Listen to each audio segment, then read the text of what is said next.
Hello and welcome to a mid-season draft special episode of Zero Hanger TV, brought to you by Zero Hanger and Rookie Me Central. And joining me for today's episode is Michael Alvaro, Rookie Me Draft Central Analyst. Michael, how are you? Yeah, good. Really good to be back in the Zero Hanger studios and chatting all things draft once again. Pleasure as always. And yeah, just looking ahead of this week's mid-season draft where players like John Noble, Sam Durham, Jyan Newcombe and Ash Johnson have all found homes in the AFL. We've got plenty to talk about on the clubs most likely picking in Wednesday's draft, the players they'll likely be looking at, and some of the ex-AFL talent that could earn lifelines. All that and more on today's special episode. And at the conclusion of round 11, we head towards the mid-season draft, which will take place on Wednesday night, with as many as 11 clubs likely taking selections at the draft, and a couple of clubs even having second round picks. Now, just taking a quick look at the order, at reverse ladder order, and for clubs that have open list spots, I guess, as of Tuesday this week. And West Coast currently in 18th. They'll have the first selection, given likely to move Jai Culley to their inactive list, then followed by North Melbourne, Hawthorn, Richmond, GWS, and then after them, Sydney, Geelong, Fremantle, Essendon, Western Bulldogs, and Port Adelaide. So 11 clubs out of the 18 likely to take selections, and we'll kind of detail who and why they'll have those free spots. And I think 4 clubs as well in the second round. So Hawthorn will have another pick, Essendon will have the option for another pick, as well as GWS and Richmond. So a few of those earlier picking clubs. And starting at the top, West Coast, as mentioned, Jai Culley's season-ending injury. Ironically, the player they took with pick 1 last year will be the avenue for them to open up the draft. And as mentioned, followed by North Melbourne, who are yet to open up a list spot, but will have Jack Marnie available to move to that same long-term injury list following a shoulder injury. After them, Hawthorn had that leftover selection from the supplemental selection period, and as well as that, their second selection is opened by Max Lynch's move to the inactive list. And then rounding out the top 4, Richmond, who moved Caleb Smith to the inactive list last week, and that follows Jason Castagne's retirement from February. So they're another club, one of those clubs that have 2 selections. So that's the top 4 we're looking at. Mm-hmm. And certainly a lot of intrigue into and how those 4 clubs will be picking, and West Coast for the second year in a row will have plenty to choose from, but it certainly does look like it's narrowing down in that leading pack. So when we talk about the top picks, and we went through them a couple of weeks ago in our draft preview for the year, but who are we seeing in that lead pack still a couple of weeks on and just days out from the draft? Yeah, obviously Ryan Marich is one who's been talked about a lot. He's one who we touched on last week, as you mentioned. Clay Tucker's another. He might tempt a club like North Melbourne with that sort of long-term key position tall spot. Obviously, Charlie Combin's gone down with a pretty serious injury recently, so that might fill a void, at least in the long term. The guys like Jack Buller as well, a local boy for West Coast, could be in the mix. We know that Fremantle a little down the order, but Robert Hansen Jr. is one who particularly has been linked to them. May interest a few other clubs as well, right up the pointy end of the order. So just, I guess a sole focus on West Coast key forward, we think is probably where they might want to look. And it's not necessarily just out and out just because of it's a list need, but when we're looking at the best available talent, as you mentioned, Ryan Marich, more of an athletic, maybe just smaller than your big bustling key forward like a Jack Buller that we'll touch on in a second. But if they are looking at the best talent, it's probably going to be Marich, you think? It's a tough question because we've got our power rankings coming out tonight, but we don't have them for the mid-season draftees. If that was the case, Marich should probably be one of the top 1, 2 or 3, I'd suggest off the top of my head. So, if they are choosing best available, which is probably one of the better approaches for clubs who just have massive list chasms like West Coast, unfortunately, then potentially Marich would be up there. And you look at Culley, who you mentioned just before, they're both about 193 centimetres. Culley was playing a lot deeper forward too, so that could be a role that Marich plays. He can also play high up the ground, as we know. So could be a bit of a like for like. They are different players, but it might be a good fit. Yeah, and I think a big bonus, as you mentioned, West Coast and their injury troubles, maybe just want some versatility, and Marich showed that as well with the young guns with his defensive efforts in that second game, in that showcase appearance. So certainly one that they'll have their eyes on. A local boy in Jack Buller, another one, like if they're looking at key forwards and if they want someone to kind of, I think, take over from Jack Darling, like they've seen with Oscar Allen and Josh Kennedy, then Buller, 200 centimetres, 100 kilos, straight out of Claremont, moves down the road and it'll be right at home there. And then I think you look at some of the other names. I'm not, like I said, I don't see West Coast maybe going too far beyond maybe one of those two. Clay Tucker, I don't think they need a development ruckman, but maybe more of a ready-made one. But on that, I'd say that looking towards the end of the year, they might look at a couple of local ones, particularly if they split, obviously pick one, if they end up with pick one. But a guy like Mitch Edwards may tempt them a little bit more than a Clay Tucker. Yeah, absolutely. So that's and they've got Harry Barnett from last year as their second round pick. So developmental rucks ticked off, and what we've seen with what Bailey Williams has had to kind of go through in that sole ruck role with Callum Jamieson. It seems like they'll just be adding to an area they've kind of already got. So key forwards most likely, and certainly best prospects for those. But as you mentioned, North Melbourne in a similar position, maybe wanting some key position depth. Maybe it's one of Buller or Tucker or Marich if one of those three, or whichever of those three are kind of, I guess, still on offer after pick one, then the Roos are probably going to jump on. Is there anyone outside, do you think, that those three, if they want a big key forward, like you said, Charlie Comben continuing to face some injury issues and they really want that partnership with Nick Larkey, do you think that that's something that they would be looking at, or is there another area for the Roos that they could be adding to? Yeah, I mean, I probably would lean towards a tall. So, there's other guys in the mix. You look at someone like Will Elliott, who was overlooked last year, of course, the son of former Test player Matthew Elliott, former cricketer for Australia there. He's a key forward, all ruck, who, he was pretty unlucky last year with a knee injury and just didn't really get the chance to showcase his talent. Got plenty of upside. He could be an option up the order. Jaden Hunter's another who's really popped onto the radar. Could even be an option for West Coast, having kicked 5 goals recently. And we might touch on him a little bit later. So there are a few options there, even if they're after maybe a more ready-made option, someone like Sam Naismith out of the VFL or Brandon Ryan. They're guys who have, I guess, shown this year that they're capable too. So there are some tall options, and we know that it usually is a tall draft. So I think that's going to be their go, and they're some of the players in the frame.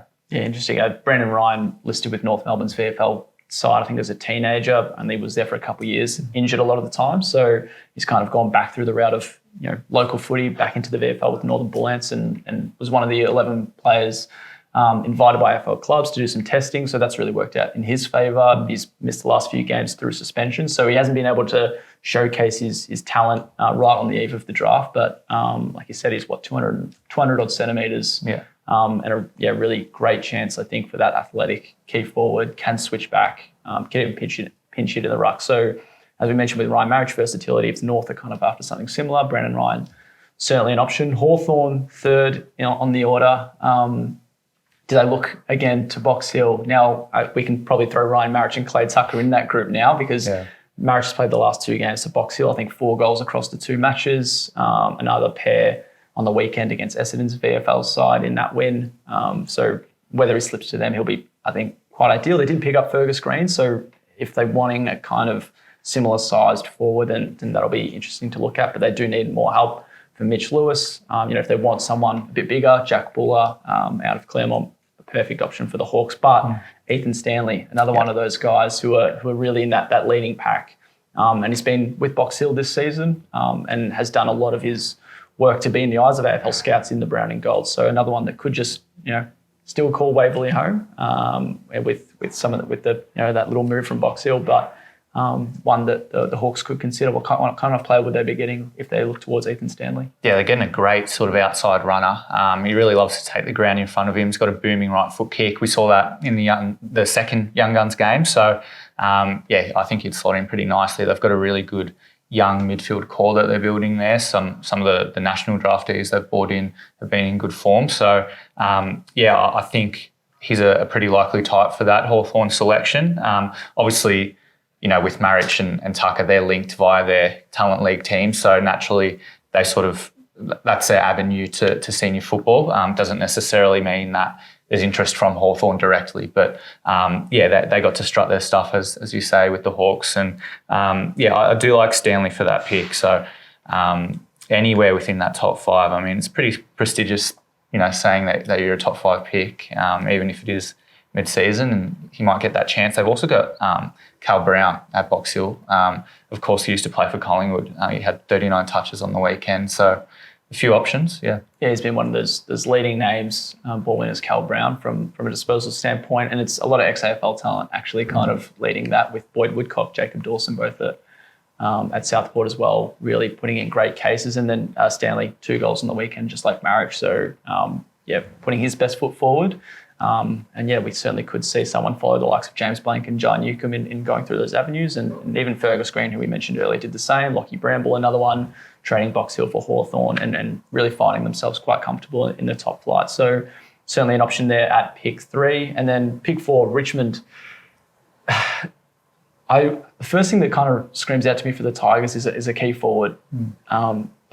But in the 12 months they've drafted 2, with Jacob Bauer this time last year out of South Australia. Yep. And then at the same time, Kalen Bradkey through the SSP period this year. So do they kind of bank on those 2 to work through their development pathways at Punt Road and take on Jack Rewalt's role next year when Tom Lynch returns?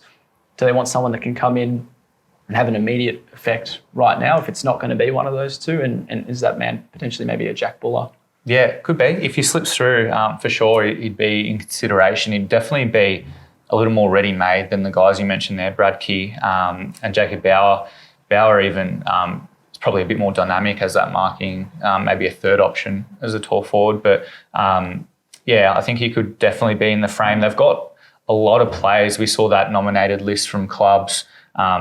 The Richmond VFL side's pretty stacked with draftable talent, or draftable talent in inverted commas. Guys like James Trezise, Luke Teal's in there, Mutaz Al-Noor's just come over as well, who plays at the other end of the ground. So there's a few sort of in that mix. They could have a difficult decision to make, especially if a guy like Buller slips through to them. But I'd definitely suggest that there's a few who have already worn yellow and black that they'd be looking at closely. Yeah, well, it's worked out quite well from the Tigers from a VFL standpoint. Maybe not for Richmond, but from the VFL. Sam Durham went over Essendon and kicked the winning goal on Dream Time against the Tigers. Yeah. So bit of a story there for Sam. And I think we've had other guys like Tyler Young's come through, Derek Egmalesi-Smith came through the VFL program, Garrett McDonough, another one that went to Essendon. So they've had, not just through the mid-season draft, obviously, but plenty of VFL names coming through. And Luke Till and James Trezise, like you said, look like 2 names that certainly could be picked up on Wednesday. Luke Teal's had a balance between playing for the Young Guns, playing for Richmond's VFL side, and then more lately for Oakley Chargers. And he had a decent matchup on the weekend from what you saw on a likely top 10 pick in Nate Caddy. Funnily enough, the nephew of Richmond Premiership player Josh Caddy. How did Luke go? And it sounds like you did a pretty good job on Caddy, and then also played some midfield time. Yeah, it was interesting, I think, for both players to kind of test themselves. Obviously, Teal started in defence on Nate Caddy, and it's probably a good matchup for his athleticism and his ability to get body on. He kept him pretty accountable. And I think you saw once Teal was moved off Caddy and thrown into the midfield, the kind of impact that Caddy could have. He began to take big marks, kick a couple of goals. He ended up with 4, but Teal was probably the one who had shut him down best. And when Teal did move into the midfield, he was pretty good there as well. Started to get a little more green ball, so that outside running, kicking the ball long inside 50 rather than just using his size and his contested nous inside the stoppage. So he showed a little bit on the weekend. Pretty positive performance overall. Didn't lower his colours whatsoever. Should note, of course, Will Elliott was playing in that game. He's also tied to Richmond's VFL side. We touched on him just a bit earlier. He had gastro, so didn't play the second half. Didn't really get to show, I guess, his wares, but he's definitely in the frame nonetheless. And one you mentioned before from Richmond's VFL group, Mutaz Al-Noor, was, I think, on the radar of clubs when he was at the Northern Bull Ants last year. Made that move to Punt Road and has been quite exceptional for them as a athletic, tall type defender. Certainly can offer plenty of run. So another one for them to look at. Whether Richmond look at him, probably, I think their backline's pretty locked in. Seem to have too many backmen that they're starting to play them as key forwards, and that kind of shows that maybe it's a forward that they look for. But if they're after those role players, like you said, Luke Teal, defensive-minded midfield type, and James Trezise, that half forward, they can also push further up the ground. So a couple of them for Richmond to look at. GW Western Sydney. Sydney still needing to move Sam Reid to their inactive list, so certainly not locked in for a list spot.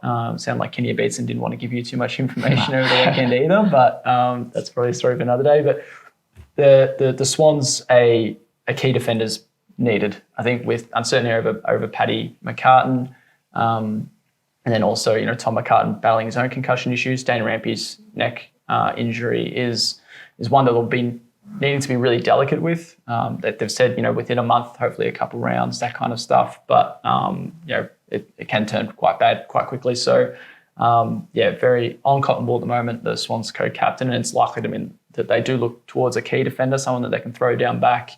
And like we said, Mutaz Al-Nur, maybe not that type of player. It would be interesting to see if they go that option, but maybe it's an ex-AFL player. And Oscar McDonald's been linked quite heavily, has been playing for Williamstown this year since leaving Carlton at the end of last year. I probably haven't seen enough from him to say we can shoehorn him into an AFL list spot again, but it doesn't seem like there's a heap other options for the key defensive role. It's funny you mention it, and you mentioned Kenny Beatson before. He was actually at Nate Caddy's VFL debut, obviously Carlton against Williamstown, and who else would be playing that day? But Oscar McDonald, of course, and he was pretty impressive. So was Marty Hall, who's a different kind of tall defensive option, not quite key position, but took about 10 intercept marks against a pretty average Carlton side on that day.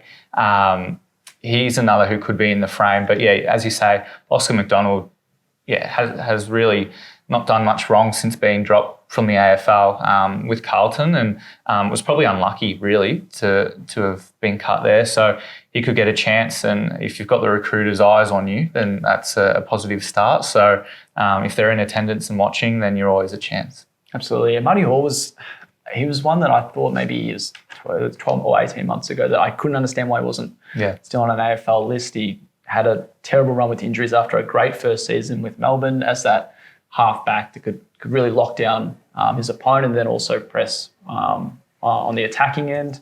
Got delisted after, I think it was an ACL injury, and then went to North Melbourne's VFL group, was playing quite well there with the Roos, and I thought he might be another chance. Now at Williamstown, moved over with Oscar McDonald and Ben Jolly, and he's one I really hope gets a list spot, whether it's through the mid-season draft this week or in the near future.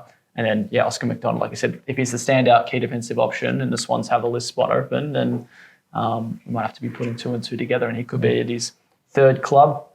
The Cats have been pretty quiet. It doesn't sound like there's been all too many that they're looking at. Sam Naismith's name was mentioned, but I think what we're seeing from Jonathan Saylor at the Cats, that a similar type, veteran ruckman that is probably going to be offering similar, might not be the way to go for Geelong.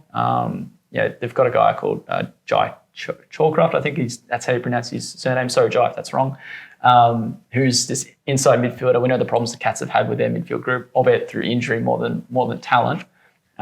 He's one that I'd love for them to look at if they wanted to look, straight into their own VFL program. Following them, Fremantle, Essendon, the Western Bulldogs, and Port. The Dockers, similar to the Eagles. It'll be hard to see if Jack Buller slide that far, but if they want a key forward role, then there's certainly one. But one you mentioned earlier, Rob Hanson, a lively small forward for Subiaco. Hasn't played the last couple of weeks, but seems to have had a few runs on the board from his draft year and this year to start. Yeah, absolutely. Just a real zippy, quick sort of small forward. Loves to get up the ground and then hurt the opposition on the way back. He can hit the scoreboard. He's got a few tricks. So it's easy to see why he's in the frame. And obviously he's been included in Western Australia's under-18 squad should he not get drafted mid-season. So we'll likely see him obviously in the trial games with the Black Ducks, and if he doesn't get drafted, then he'll play the national championships too. So that'll put him in good stead then, for the draft at the end of the year. But he's definitely right in the frame for Freo. There's a lot of local guys, particularly in that Claremont squad. Obviously, we've mentioned Buller heaps, but there's a couple more coming through with the Tigers that have been put onto Fremantle's radar. So obviously they're watching the waffle pretty closely. Yeah. And I guess another one, Jaden Hunter mentioned, kicked 5 goals over the weekend. Another one from, if we flip over to SA, Noah Castellini, 5 goals for North Adelaide against Port Adelaide Magpies over the weekend. So what could be their last games for those respective clubs. 5 goals each for those two is certainly the type of performance they want to have just days out from the mid-season draft to put their best foot forward. Essendon, similar for the Swans, I think they would like a key defender and maybe key position talent wherever they can find it. Another ex-AFL name that could be right under their nose is Quinton Narkle. Obviously, quite a journey for him. Drafted to Geelong, I think he played 40 games, had a really promising start to his career and just couldn't find that consistency in his game over recent seasons. Delisted at the end of last year, trained with Richmond, and it seems like he would have got a list spot if Castagna's retirement had come a couple of weeks prior, and then weighed up that move to Essendon's VFL program instead of staying with Richmond or even going home to WA. So potentially one the Dockers could look at, West Coast could look at, if either of those clubs have a second pick and are keen to kind of add him to their list. But Essendon, as mentioned, right under their nose, playing quite well. He's actually got a job in their kind of development pathways group. So he's kind of, I think, working with a lot of their young players, both on a VFL and AFL list, I think. So one Essendon could be looking at there. The Dogs, like Geelong, a bit quieter. And then same with Port Adelaide. Castellini could be one if they want local talent. I'm not sure if there's too much else coming out of the sample at the moment. Tom Lewis is one I've liked a lot from Sturt as a really strong two-way midfielder, but whether they kind of look for another midfielder is probably unlikely for Port. So the Dogs and Port Adelaide likely rounding out the top 10. Anything you've seen from those two clubs or even from the Bombers that you think kind of stands out for a suitable asset for them? Yeah, I mean, the Bombers have also got Jack Cleaver from WA in their VFL program who's played pretty well this year and even in the Young Guns game. Ry Penny's another who could attract interest, whether that be at a club like Port, who's like they've got a few Calder products. Yeah, I mean, he's definitely one who's going to be in the frame. Trained at Collingwood in the pre-season, so he's like an athletic, taller type, isn't he? Yeah, so he's about 188 centimetres. Probably his best position is across half-back. He's a really good athlete, as you mentioned. His rebound run's phenomenal, like great speed. And I think it was the highest leaper at the Coates Talent League pre-season testing this year. So, he's got some spring, can take intercept marks too. And just on Noah Casalini, obviously came through the Northern Academies in New South Wales. He's one a little bit like Jacob Bauer, who moved over to South Australia with North Adelaide, and now he's put himself into the mid-season draft frame, kicking bags of goals. So he could be one to sort of be linked with those South Australian clubs, but also back home with Sydney and GWS. And I guess, kind of rounding out, I guess if there is a second round, because I think it is an expectation that there's going to be probably less players picked. But Hawthorn, as we mentioned earlier, might have another pick. Richmond, GWS and Essendon could as well. Harrison Jones' season-ending injury certainly giving them that flexibility. Whether, like I said, for the Hawks, if they look at the Box Hill talent, if they don't get an Ethan Stanley earlier, they could look at a Cal Brown type later into the draft. Richmond, it's kind of really just ticking off who they can get in the first round. And if they get what they want, then they could be out early. Or if they miss it, they could be circling back and looking for something similar. A few other names. One I kind of want to highlight will be Sean Manor. I think he's just been absolutely fantastic in the VFL this season. Some of the numbers he's put up, absolutely amazing. He plays that pacey half forward, put him in through the midfield, keep him deep forward, 1-on-1 out. I think he had a game of 40 and 4 early into the season for Werribee. So he's one that could be a bit of a bolter. I think you talked about a guy like Jai Menzies from last year as well. Did fantastically well with South Adelaide after making the move there, and Essendon have picked him up, and he's playing some great footy as an immediate impact type player. And I think we've pretty much ticked off most of the ex-AFL type players as well. Narkle, where he lands or whether he gets a list spot somewhere remains to be seen. Sam Naismith, I think there was some interest from Collingwood reportedly, but could even like a Riley Stoddart perhaps could be one from Frankston. He's been putting up some pretty good numbers as well, and obviously, when you get those second chances, you tend to take him. So he could be one in the frame as well. And then another one we probably haven't mentioned as much off that. I think it was 11-player invite list was Flynn Riley, a player who's still competing in the Coates Talent League. What kind of player is Flynn, and what kind of clubs might be looking at him? Yeah, any club who's in from for a developing ruck is, I guess, a little bit like Tucker in that sense, where just sort of needs to build the confidence really to round out his game and impact games more, I guess, proficiently. But he's shown some signs, obviously, comfortably above 200 centimetres. And I think confidence is really the main thing for him. That's been the case last year as a top ager, and now coming into his overage campaign, where he's really started to, grab balls out of the ruck, take control of that ruck position, shove the opposition rucks out of the way, and just really impose himself on the contest. So he's one who's, steadily improving. He played in the young guns games too, so you can definitely see why clubs would be interested in a guy like that as well.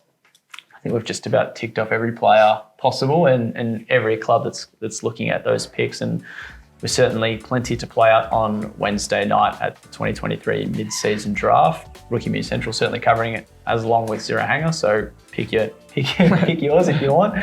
And you guys will be pretty busy across the coming weeks as well, with obviously the National Championships just around the corner, your power rankings as well coming out this week. Yeah, massive. So I've got the power rankings tonight. Top 20, so it should be exciting to see how that goes, see how it's received.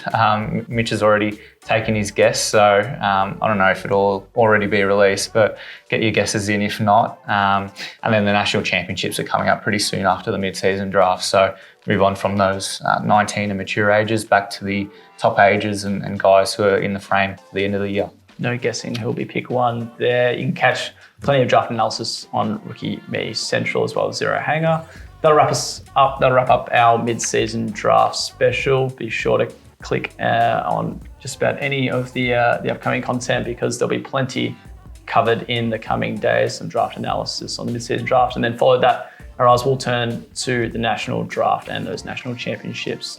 Thanks once again for watching Zero Hanger TV. But be sure to catch next week's episode as we turn our attention back to the AFL.